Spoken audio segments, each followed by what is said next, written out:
મારું નામ ગોસાઈ માન્ય છે. આપણા દેશના વડાપ્રધાન શ્રી સ્લોગન આપેલું બેટી બચાવો બેટી પઢાઓ, આ નારાને અભિવ્યક્ત કરતું આપણે હમણાં જે JEE એડવાન્સ જે વિશ્વની બીજા નંબરની ટફેસ્ટ અને ભારતની પહેલા નંબરની ટફેસ્ટ એક્ઝામ છે તેમાં મારો ઓલ ઇન્ડિયા રેન્ક 89 આવેલો છે. આ સિદ્ધિ મેં હાંસલ કરેલી છતાં મારું એક ડ્રીમ છે, મારો પહેલો ટાર્ગેટ એ છે કે મારે નેશનલ ડિફેન્સ એકેડમી જોઈન કરવી છે અને ફાઇટર પાયલોટ બનવું છે, જેથી એક મહિલા પાયલોટ તરીકે હું મારા દેશનું નામ આગળ વધારીશ.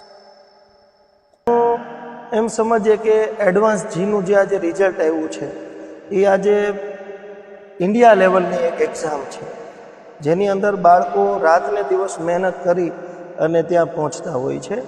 તો આજે ઇન્ડિયાની અંદર ગુજરાત અને એમાં રાજકોટ શહેરમાં અમારા નક્ષત્ર સ્કૂલ, આજે અમારું નક્ષત્ર પરિવાર, અમારું સ્ટાફગણ અને અમારી દીકરી જે છે ગોસાઈ માનિયા, એની મહેનતથી આજે 89 રેન્ક ઉપર આવેલી છે, જે ખૂબ ચેલેન્જ કહેવાય. 89 રેન્ક લાવવું એટલે ઇન્ડિયા લેવલે ચેલેન્જની વાત છે.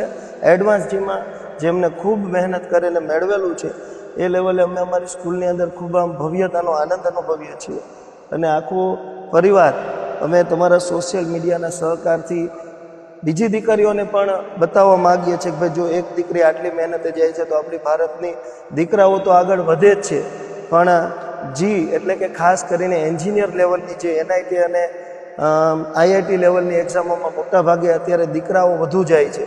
તો દીકરીઓ એ સ્કોર અચીવ કરી અને આગળ જાય તો એ આપણે બધાને બોધ લેવા જેવું છે અને એ આજે અમે હરખનો આનંદ અનુભવીએ છીએ.